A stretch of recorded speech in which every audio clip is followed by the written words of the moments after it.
Eating disorders are very complicated and the underlying causes are often unknown. The disorder most commonly appears during adolescence or young adulthood, and for many people, it becomes this ongoing battle.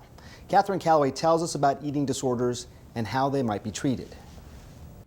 A 25-year struggle with food is why Lisbeth Rhine is on a crusade to help others. When I was 15, I developed a combination of anorexia and bulimia.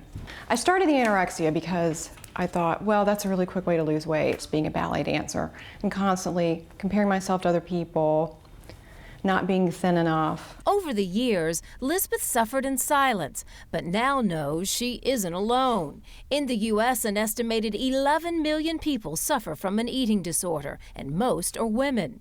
Eating disorders such as anorexia, bulimia, and binge eating can be characterized by severe changes in diet, extreme reductions in food intake, or overeating. The effects of eating disorders are devastating on one's health. And what's ironic is everyone that comes in to see me starts by saying, I wanted to get healthier. And yet they end up doing something which is the most unhealthy they could do for their bodies. For Lisbeth, ending her first marriage was devastating, but it resulted in her getting the help she needed.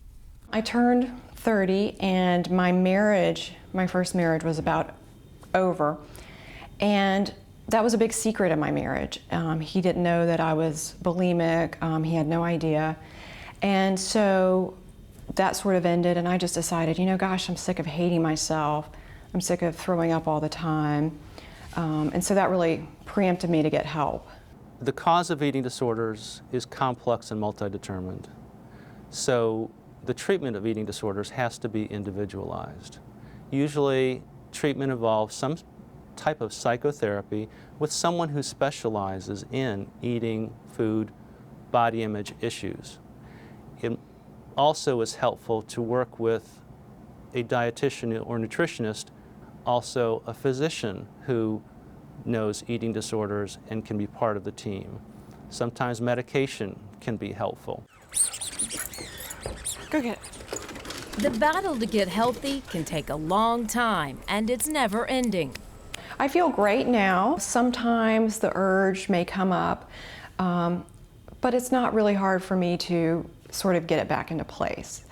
Once you've overcome something like that, it's always part of you, and you just have to be willing to say, Stop. I'm never going to be 100%, but no one really is anyway. For CNN, I'm Catherine Calloway. Boy. It is important to recognize and treat an eating disorder, and the earlier it's treated, the less likely you're going to have health complications, such as heart conditions, kidney failure, things like that. If you want to find out more about eating disorders, there's a great tool out there. It's the website nationaleatingdisorders.org.